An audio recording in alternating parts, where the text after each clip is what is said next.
ኢትዮጵያን ወደ ተምሳሌት ሀገር እናሻግራት ሁላችንም በመደመር መድረሻችን ጫፍ እስከ ጫፍ እንዲሰማ ለኩሰው ይቀጣጠል የድል ሻማ።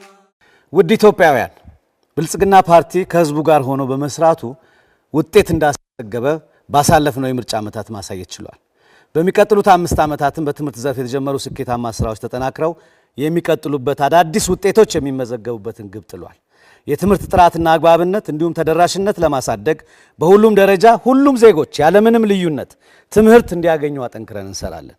የትምህርት አካታችነትን ለማረጋገጥ እንዲቻል በገጠር፣ በከተማ፣ በአርብቶ አደር፣ በአካል ጉዳተኞች፣ በሴቶች፣ ለጎልማሶች ተገቢውን ትኩረት በመስጠት የጀመርነውን አጠናክረን እንቀጥላለን።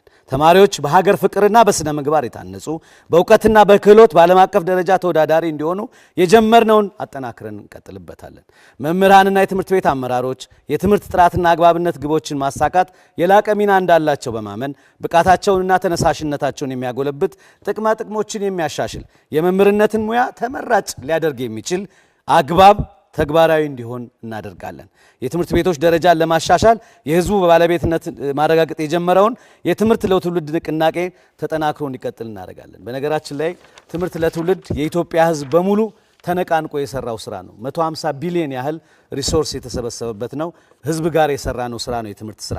ፓርቲያችን የተማሪዎችን ማቋረጥ ለመቀነስ የተማሪዎችን የትምህርት ውጤታማነት ለማሻሻል የትምህርት ቤት ምገባን የመማሪያ ቁሳቁስ ድጋፍን አጠናክረን እንቀጥላለን። ለከፍተኛ ትምህርት ጥራትና አግባብነት የጀመርነው ስራ ሪፎርሙን እንቀጥላለን። የከፍተኛ ትምህርት አካዳሚያዊ ነጻነታቸውን ጠብቀው በአስተዳደር ስርዓት፣ በመሰረተ ልማት፣ በሰው ኃይል ብቃታቸው ጎልብተው እንዲደራጁ ፓርቲያችን በቁርጠኝነት ይሰራል።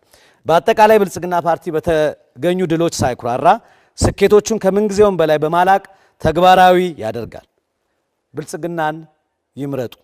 የምርጫ ምልክታችን የስንዴ ነዶ ነው።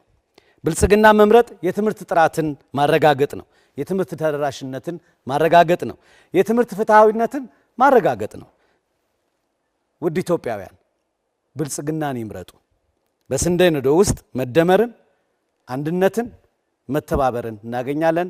ኢትዮጵያን ወደ ተምሳሌት ሀገር ኢትዮጵያን ወደ ተምሳሌት ሀገር እናሻግራት ሁላችንም በመደመር መድረሻችን ጫፍ እስከ ጫፍ እንዲሰማ ለኩሰው ይቀጣጠል የድል ሻማ።